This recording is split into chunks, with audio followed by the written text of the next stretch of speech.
Salut tout le monde, salut les cinéphiles, bienvenue pour une nouvelle critique.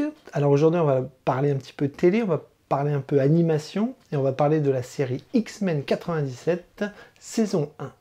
C'est parti. En 1997, les X-Men, une équipe de mutants dotés de capacités surhumaines, luttent pour sauvegarder un monde qui les méprise et les redoute. Ils font face à un futur périlleux et imprévu, un défi sans précédent pour eux. Alors, on va parler un petit peu série télé, on va parler un petit peu animation, et on va parler des X-Men 97. Alors, X-Men 97, c'est une série qui, moi, personnellement, j'y serais pas allé de mon plein gré. C'est-à-dire que je voyais sur les réseaux sociaux pas mal de gens qui étaient à fond derrière cette série, qui étaient complètement hypés par la série, et tout le monde me disait que c'était extraordinaire, c'était absolument génial, et j'avais envie d'aller voir un petit peu ce que ça donnait, parce que je suis pas un grand fan des comics, je ne suis pas un grand fan des films ou des séries de super-héros, à part quand elles sont bien faites par des auteurs ou par des grands cinéastes, et je trouve qu'aujourd'hui, il n'y en a pas beaucoup. C'est-à-dire que on a au niveau de l'univers Marvel ou de DC Comics, on a des flopées de films, des flopées de séries. C'est devenu même assez indigeste, et moi j'ai connu dans les années 2000 plutôt le renouveau des comics adaptés au cinéma, notamment avec la trilogie de Sam Raimi autour de Spider-Man qui était sensationnelle.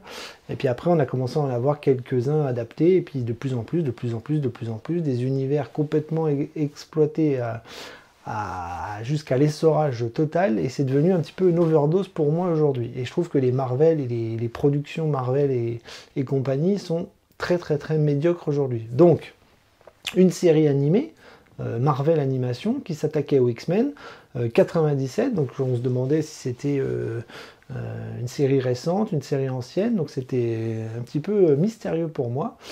Et j'avais envie de regarder ça. Donc c'est créé par Bo DiMaggio, qui était le showrunner et le scénariste de la série, et qui a travaillé aussi sur d'autres univers Marvel comme Moon Knight par exemple. Je crois qu'il avait travaillé aussi sur la série The Witcher en animé, si je dis pas de bêtises, à vérifier quand même.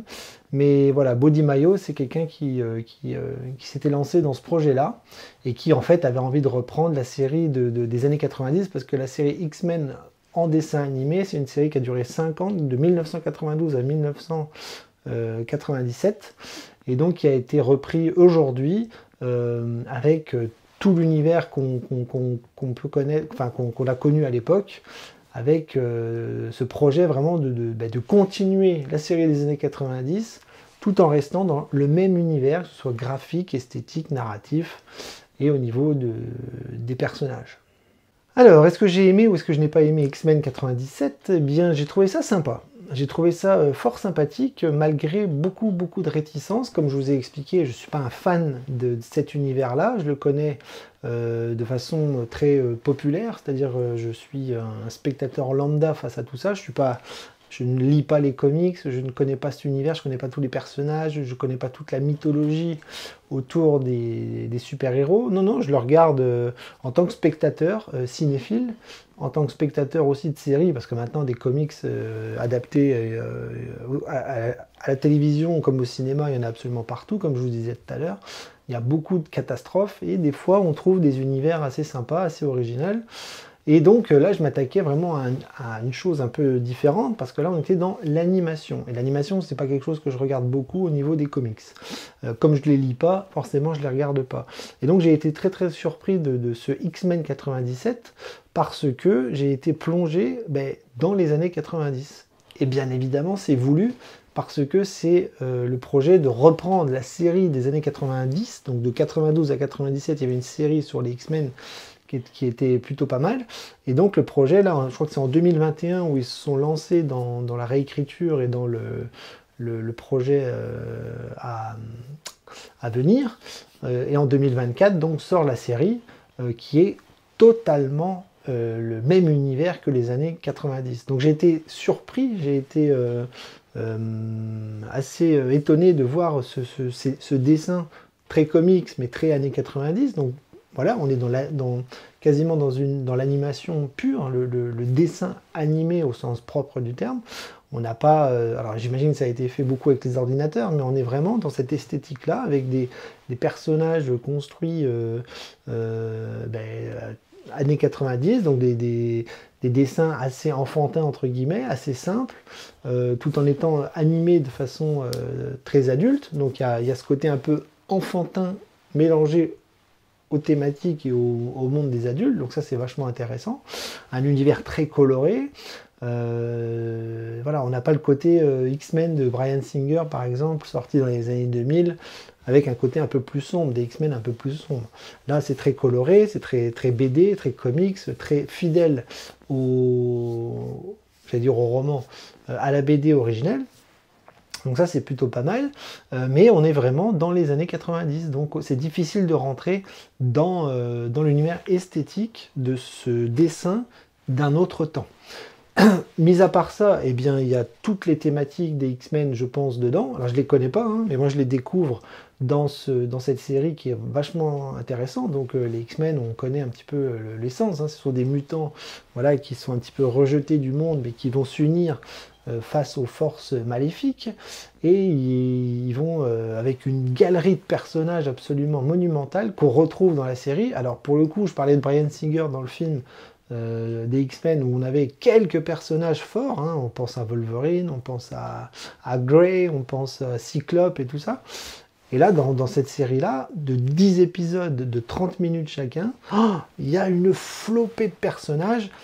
Et ça, c'est peut-être le petit bémol aussi que je mettrais à la série, au-delà du fait qu'il est décalé dans le temps d'un point de vue esthétique, c'est au niveau de la construction narrative et du scénario, eh ben, ça va un peu vite, parce que c'est trop riche. Je trouve qu'il y a beaucoup trop de personnages, il y a beaucoup trop de rebondissements, il y a beaucoup trop de twists à chaque épisode, et du coup ils sont obligés d'aller très vite. Donc ça fait un petit peu penser aux dessins animés pour enfants qu'on peut voir à la télévision, ou vous savez, des épisodes assez courts de 20-30 minutes, hein. On est vraiment dans le format télé pur et dur, et du coup ça va vite parce qu'il faut suivre les personnages, il faut suivre les enjeux, il faut suivre les évolutions, la narration, voilà, qui passe du coq à l'âne d'un personnage à l'autre, d'un épisode à un autre. On a du mal à recoller les morceaux un petit peu narrativement.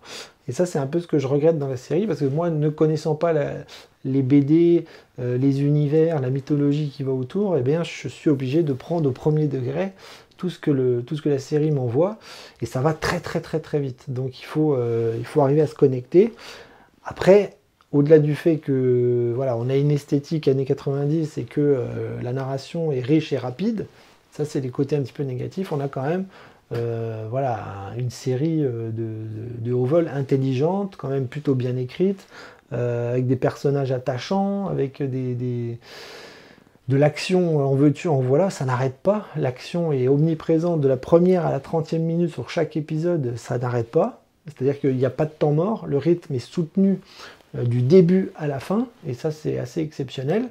Et donc si on est novice comme moi et qu'on s'y connaît pas dans cet univers-là, eh bien on a à boire et à manger à travers des personnages, mais certains qu'on connaît et puis d'autres qu'on connaît pas. Donc finalement on est dans la découverte. Il y a un petit côté un peu musée comme ça des X-Men, avec cet univers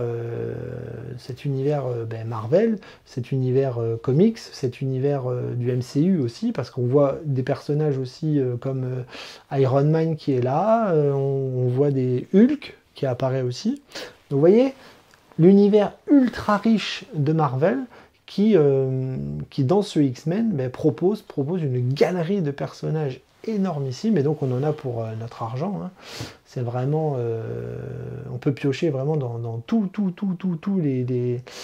les personnages qu'on veut. Et puis à côté de ça, eh bien, il y a tous les enjeux dramatiques de la BD qui sont présents, avec des coupes quand même multiples et variées, qui peut donner à la série ce côté un peu trop rapide pour ceux qui ne sont pas forcément connaisseurs. Bon, bah, ma note, elle est, comme je vous l'ai dit, une note sympa, sympathique. J'ai mis un 4, un 4+, un B+, qui est l'équivalent d'un 4 sur 6, sur cette série qui, je vous le dis, est un peu déroutante quand on ne connaît pas l'univers et quand on n'est pas forcément connaisseur de la série des années 90. Mais il y a un petit côté rétro, voilà, qui est vraiment sympa. L'action, le divertissement est là, il n'y a pas de souci, on ne s'ennuie pas, c'est pas bêta. Je pense que les enfants peuvent s'y retrouver, les adolescents peuvent s'y retrouver, forcément, je pense que c'est destiné aux ados. Hein, les comics, c'est quelque chose qui plaît à une population assez large, mais les ados adorent ça. Mais voilà, les enfants peuvent apprécier, les ados peuvent apprécier, les adultes comme moi ont apprécié. Donc ouais, ça donne envie de voir la saison 2 parce qu'il y aura une saison 2. Et puis même s'il y a plein de défauts, comme j'ai pu vous le dire, bah, je trouve que c'est une série qui envoie du lourd, qui envoie du pâté et qui est quand même largement supérieure à tous les films que Marvel peut proposer dans ces univers tout aussi différents les uns que les autres. Donc là, Marvel Animation, là je trouve qu'ils ont plus ou moins assuré.